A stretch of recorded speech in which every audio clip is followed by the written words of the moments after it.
क्या आपको पता है FTP, टेलनेट, SFTP ये किस तरीके के प्रोटोकॉल्स हैं? ये प्रोटोकॉल्स हैं जो रिमोट लॉगिन पर यूज होते हैं। These are the protocols which are use in the remote login. So आज की क्लास में आप समझ ही गए होंगे मैं क्या पढ़ाने वाली हूँ। आपको रिमोट लॉगिन के संबंधित, रिमोट लॉगिन से रिलेटेड कुछ प्रोटोकॉल्स के बारे में बताना चाहती हूँ। Hello everyone, this is Nitasha Chaturvedi and welcome to you all on our YouTube channel that is easy learning by Nitasha. और आज की क्लास में मैं आपको रिमोट लॉगिन से रिलेटेड कुछ प्रोटोकॉल्स के बारे में बताऊंगी। नेटवर्किंग सीरीज में आपको करा चुकी हूँ, अभी तक मैं टोटल 7 क्लासेस आपको करा चुकी हूँ। अगर आपको नहीं पता है तो डिस्क्रिप्शन बॉक्स में सारी वीडियोस का लिंक है, उस लिंक पर क्लिक करके आप उस वीडियो को देख सकते हैं और मेरे इस चैनल को सब्सक्राइब करिए जिससे कि आपको further updates day to day मिलती रहे। रिमोट लॉगिन क्या होता है? फर्स्टली मैं आपको ये बताना चाहती हूँ कि रिमोट लॉगिन होता क्या है। देखो फ्रेंड्स, एक होता है क्लाइंट, एक होता है सर्वर। क्लाइंट और सर्वर के बारे में बता चुकी हूँ अपनी वीडियोस में, मैं अगेन इन शॉर्ट आपको बता देती हूँ। क्लाइंट मीन्स यूजर जो नेटवर्क कंप्यूटर को यानी नेटवर्क को यूज करने वाला है। मैं गूगल पे कुछ सर्च कर रही हूँ, आप मेरी वीडियो देख रहे हो इस टाइम, तो आप कौन हुए? क्लाइंट। सर्वर जहां से मेरी वीडियो आ रही है यानी यूट्यूब, तो यूट्यूब का एक सर्वर हो गया यानी वो एरिया, वो नेटवर्क। दूसरा प्लेस, तो कोई भी चीज इंटरनेट पर नेटवर्किंग के अंदर क्लाइंट और सर्वर का होना जरूरी है, अनिवार्य है, नेसेसरी है। आई होप सो आपको इतना पता होगा। हम लोग जब भी व्हाट्सएप, फेसबुक, यूट्यूब कुछ भी चलाते हैं, दो चीजें होती है। तो आप जो देख रहे हो, तो आप जो मेरी वीडियो देख रहे हो या आप गूगल पे कुछ सर्च कर रहे हो, आप कोई चैट कर रहे हो, आप कोई गेम खेल रहे हो due to the help of internet, तो उस टाइम आप हुए क्लाइंट। कौन हुए? क्लाइंट। और जहां से आप वो चीज एक्सेस कर पा रहे हो, उसको हम बोलते हैं सर्वर। इतना समझ में आया होगा। अब एक वर्ड आता है रिमोट एरिया।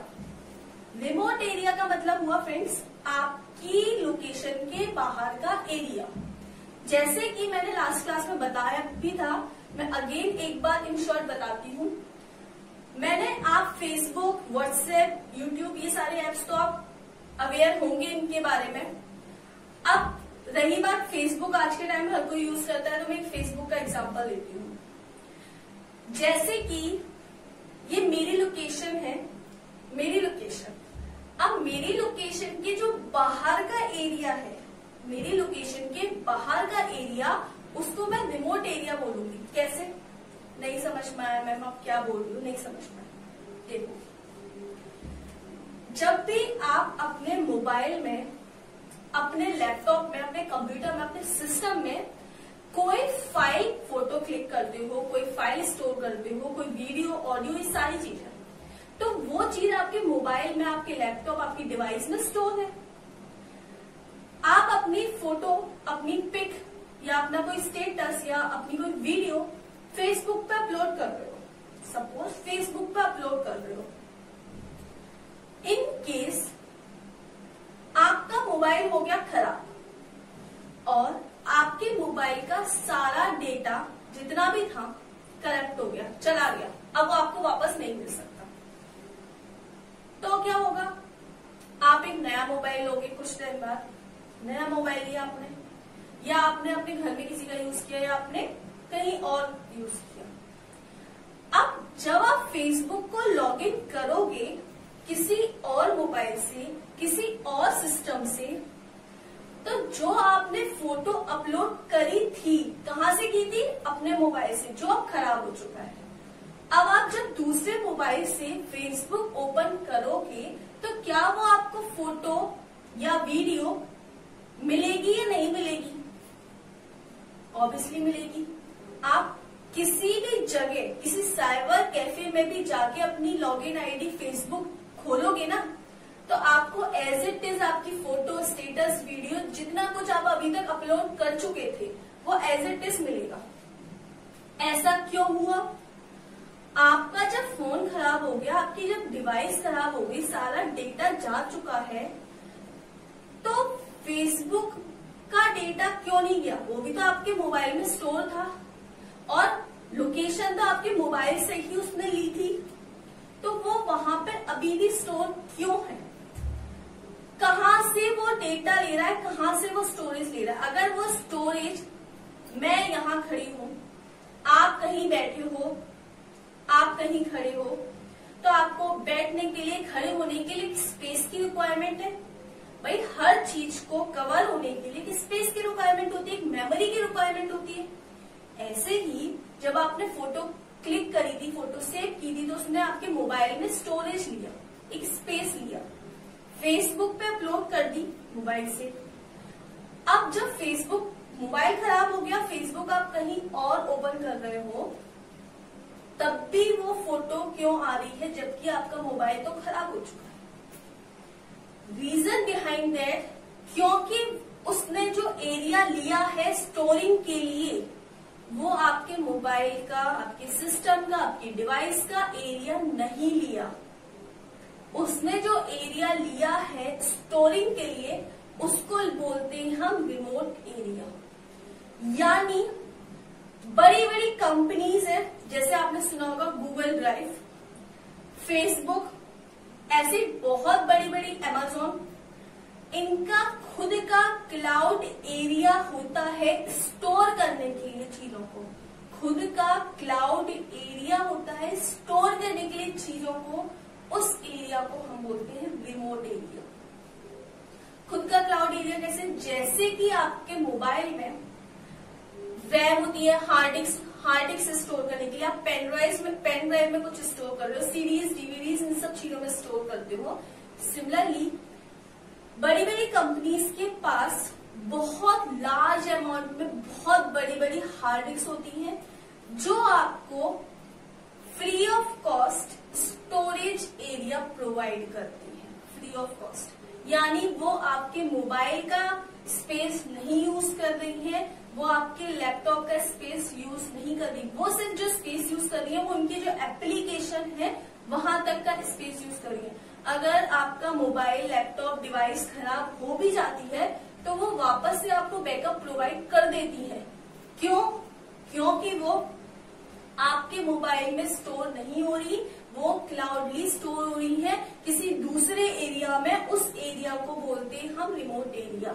वो एरिया उनके पास है और हर पर्सन का, आप उनका एप्लीकेशन यूज करोगे, आप उनकी सॉफ्टवेयर यूज करोगे, तो वो आपको बोलेंगे भैया आप हमारा एप्लीकेशन यूज कर रहे हो, आप हमारे यूजर हो, आप हमारे क्लाइंट हो, तो हम आपको कुछ एरिया प्रोवाइड करते हैं। आई बात समझ में? इसको बोलते हैं रिमोट एरिया। ये तो मैंने आपको बात समझा दी कि रिमोट एरिया क्या होता है। अब रिमोट एरिया से जब हमें कुछ एक्सेस करना होता है, जैसे आपको फेसबुक से अपनी लॉगिन आईडी को ओपन करना है, यानी आपको एक्सेस करना है, कहाँ से? फेसबुक से। अब यानी जब भी आपने कनेक्शन किया, इंटरनेट को कनेक्ट किया, उसके बाद आपने लिखा फेसबुक या अपने एप्लीकेशन मोबाइल में फेसबुक पर क्लिक किया, फेसबुक को ओपन किया, तो फेसबुक से और आपके डिवाइस से कनेक्शन प्रोवाइड करने के लिए प्रोटोकॉल होता है कोई यूज। मैं प्रोटोकॉल बता चुकी हूँ, set of rules applicable on a internet, that is called protocol. कुछ नियम कानून हैं जो एक आइडेंटिफाई करते हैं किसी एड्रेस को, वो प्रोटोकॉल होता है। कुछ नियम होते हैं जो एप्लीकेबल होते हैं एक नेटवर्क के लिए, जिसको हम प्रोटोकॉल बोलते हैं। अब ये हमारा जो कनेक्शन प्रोवाइड करता है, कुछ ऐसे नियम जो हमारा कनेक्शन प्रोवाइड करेगा, कहाँ से? रिमोट एरिया से। आपको फेसबुक ओपन करनी है, ये हमारी फेसबुक है, ये हमारी डिवाइस है। अब हमें यहाँ कनेक्शन प्रोवाइड करना है, तो कनेक्शन प्रोवाइड करने के लिए कुछ नियम लगेंगे, यानी कुछ प्रोटोकॉल होंगे, कुछ प्रोटोकॉल एप्लीकेबल होंगे, और उस प्रोटोकॉल को हम बोलते हैं टेलनेट। आई समझ में बात? टेलनेट क्या होता है? क्लियर हो गया होगा, कभी नहीं भूलोगे। भूल जाओ, याद रखना, कोई भी एप्लीकेशन आप नेटवर्क, नेट के थ्रू इंटरनेट के थ्रू एक्सेस करोगे, उस एक्सेस को कनेक्शन प्रोवाइड करने के लिए आपको जिस नेटवर्क की, जिस नियमों की, जिस प्रोटोकॉल की नीड होगी, उस प्रोटोकॉल को टेलनेट बोलते हैं। Telnet means tele communication network, जो हमें टेली कम्युनिकेशन नेटवर्क प्रोवाइड करता है ऑन अ रिमोट एरिया, उसको हम बोलते हैं टेलनेट। आई होप सो आपको अच्छे से अब समझ में आया होगा। इतना क्लियर हुआ टेलनेट के बारे में कि टेलनेट क्या होता है। आप गूगल पे कुछ सर्च कर रहे हो, गूगल से कनेक्शन आपके डिवाइस और गूगल के बीच में कनेक्शन कौन प्रोवाइड कर रहा है? टेलनेट। फेसबुक चला रहे हो, फेसबुक और आपकी डिवाइस के बीच में कनेक्शन कौन प्रोवाइड कर रहा है? टेलनेट। रिमोट एरिया से कनेक्शन प्रोवाइड करने के लिए जो प्रोटोकॉल यूज होता है उसको हम टेलनेट बोलते हैं। इसको रिमोट एक्सेस प्रोटोकॉल भी बोलते हैं, टेलनेट भी बोलते हैं। ठीक है, अगले प्रोटोकॉल की मैं बात करती हूँ। अगला प्रोटोकॉल है FTP। क्या है? FTP यानी फाइल ट्रांसफर प्रोटोकॉल। क्या? File transfer protocol. देखो, जब आपको कोई फाइल ट्रांसफर करनी होगी, फेसबुक पर फोटो अपलोड करनी है, यूट्यूब पे अपनी वीडियो अपलोड करनी है, गूगल पे कुछ एक्सेस करना है, कुछ ट्रांसफर करना है, व्हाट्सएप पे चैट करनी है, अपनी इमेज ट्रांसफर करनी है, तो फाइल को ट्रांसफर करने के लिए रिमोट एरिया में कोई फाइल ट्रांसफर करनी है, उसके लिए जो प्रोटोकॉल यूज होता है, यानी जो सेट ऑफ रूल्स बने हैं, उनको हम बोलते हैं FTP। नाम से ही क्लियर हो रहा है, फाइल ट्रांसफर प्रोटोकॉल। फाइल्स यानी फाइल्स क्या होती है? आपकी इमेज हो सकती है, audio, video, text, HTTP files, और किसी भी तरीके की आपकी document files, word file, PDF file, इन सबको ट्रांसफर करने के लिए रिमोट एरिया में जो प्रोटोकॉल यानी जो सेट ऑफ रूल्स बनी है उसको बोलते हैं FTP। आई समझ में? अगले प्रोटोकॉल की मैं बात करती हूँ। अगला प्रोटोकॉल है SFTP। कि SFTP क्या है बताते हैं।